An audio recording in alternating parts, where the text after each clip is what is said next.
Welcome to the St. Andrew High School Museum. The museum was named M. James after Miss James, who was an administrator at St. Andrew for many years. This morning, we're happy to welcome Ambassador Patricia Durrant. Ambassador Durrant was the first ever ombudsman to be appointed to the United Nations by Kofi Annan. Thanks for being with us, Ambassador Durrant. I'd like you to tell us about your early years at St. Andrew High School and what made you decide to come to St. Andrew High School. Well, I entered St. Andrew High School in 1955 after attending preparatory schools and primary schools in Kingston, micro-practicing and the Morrison. I had many friends who also wanted to go to St. Andrew, and I also knew older girls who were currently at St. Andrew, and therefore it was my wish to come to St. Andrew.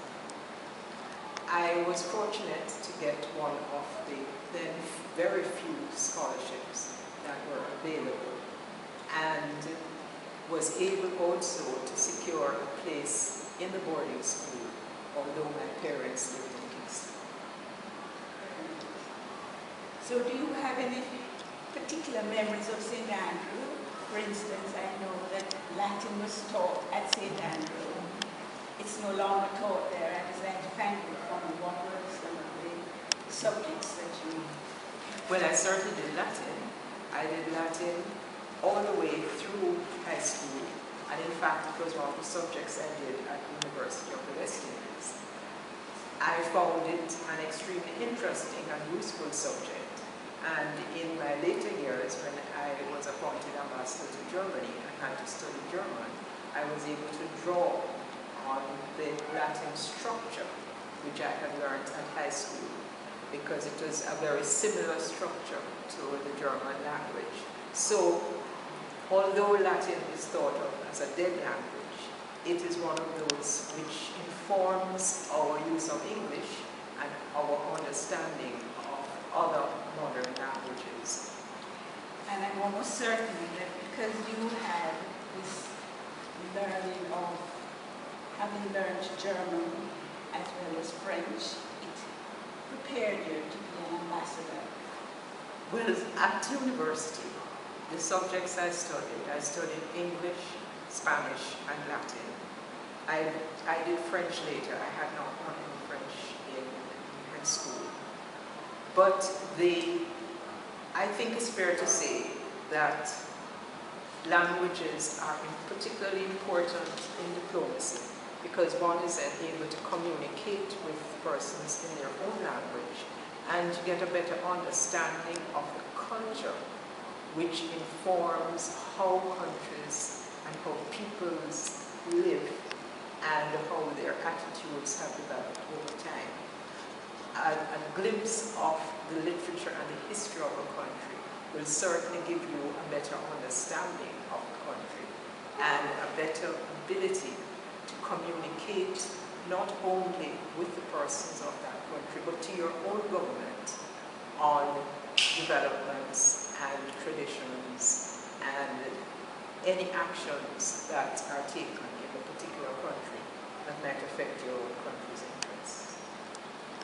Let us take a look at your years at St. Andrew High School.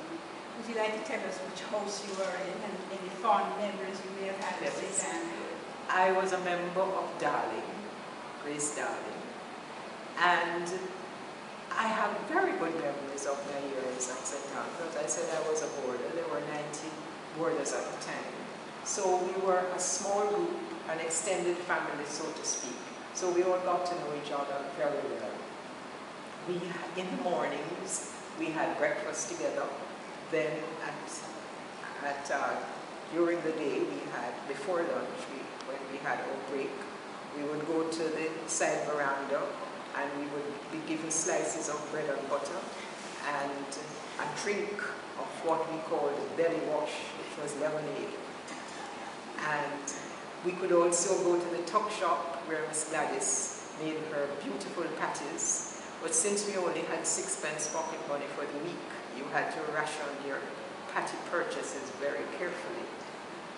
We also used to gather under the ducky cherry tree on a Saturday morning and watch the passing parade. Watch the mistresses who had cars who would be going out during the day, because you only left school on a Saturday if you had a special appointment. If you were going to the doctor or the dentist or to the museum or some excursion which was approved by the headmistress. I, for example, went on several occasions to the Institute of Jamaica with now Dr. Cecile McCallum, who had a fabulous insect collection which encompassed several cigarette boxes, and we would take a bus down to the Institute of Jamaica and we would visit the scientists there, and they would help us to label the insects in the box. I must say that my interest was in the excursion rather than in the insects. But I think we all had what was, at the time, a very peaceful existence. We were very sheltered. We didn't know much about what was going on, even outside of our own small world, much less outside of Jamaica. We had a very wide-ranging education. The musical society used to meet in the hall, and one of our treats was to be able to form part of the audience at the musical society evenings once per month.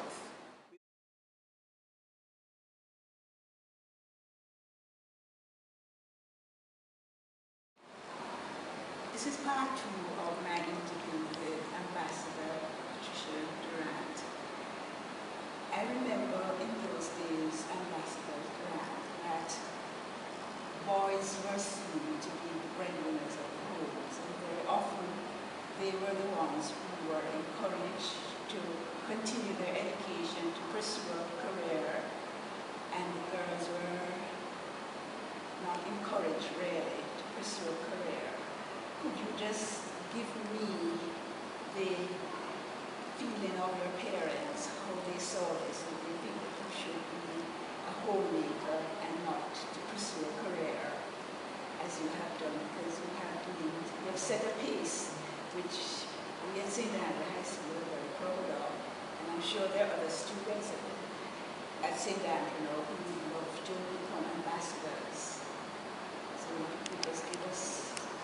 Well, I think by 1955 things had changed quite a lot, and in fact I would say that all the girls who were in my form, I think almost everyone has gone on to a professional career. My parents were both teachers, and there was never any hint, certainly in my home, that it would not be appropriate to pursue a professional career. In fact, the only question was, what was I going to do? I initially thought of becoming a teacher, and subsequently when I left school, I worked for 9 months at the Tom Redcott Library, which I found very fascinating. And so at one stage, I thought of becoming a librarian. My sister became a librarian, however. But by the time I got to the University of the West Indies, things were changing a lot. There was ferment on the campus. We thought we had all the answers to all the social and economic and political problems. There was a question of the West Indies Federation, everything leading up to Jamaica's independence. And at that time, we were becoming very interested in what was happening outside of Jamaica. Various countries in Africa were becoming independent. And I can remember, for example, the first female head of the UWI Guild of Graduates, Angela King, the late Angela King, leading a group of students dressed in their red gowns down King Street to demonstrate against the Sharpeville massacre in in South Africa. So by the time I graduated, I had set my eyes on the Ministry of Foreign Affairs. And although it took me 6 years to get there, I started off as a cadet in the Jamaican Government Service. And during that time, I was able to pursue postgraduate studies both in Jamaica and overseas in international relations. And in 1971, was transferred to the Ministry of then External Affairs, which subsequently became the Ministry of Foreign Affairs, and had a career of 32 years in the ministry, serving both in Jamaica and overseas. I retired from the Foreign Service in 2002. But I think I can safely say that it was interaction at St. Andrew which in effect set my feet on the path to a diplomatic career, because we were given, even at a tender age, a lot of responsibilities. Responsibilities for, as prefects, responsibilities as house leaders and captains, and I think that was extremely good training. We were able to negotiate even our own punishments with Ms. Dawson.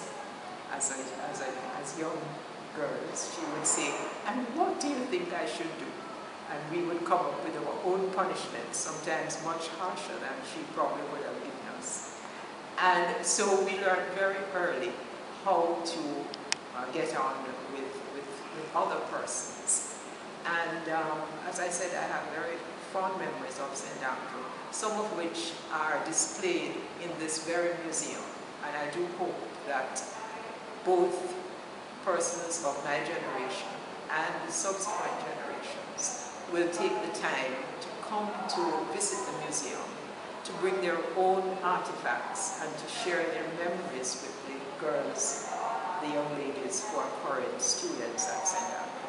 Because I think they will learn a lot from seeing the things that are displayed in the museum, and also with having the opportunity to interact with past students. Thank you very much, Ambassador Durrant. It has been an interesting journey, and we really appreciate the memories that you have shared with us, and I'm sure that the children who are now attending St. Andrew, the young ladies who are now attending St. Andrew, will be impressed and will want to perhaps pursue a career in the United Nations. Thank you very much.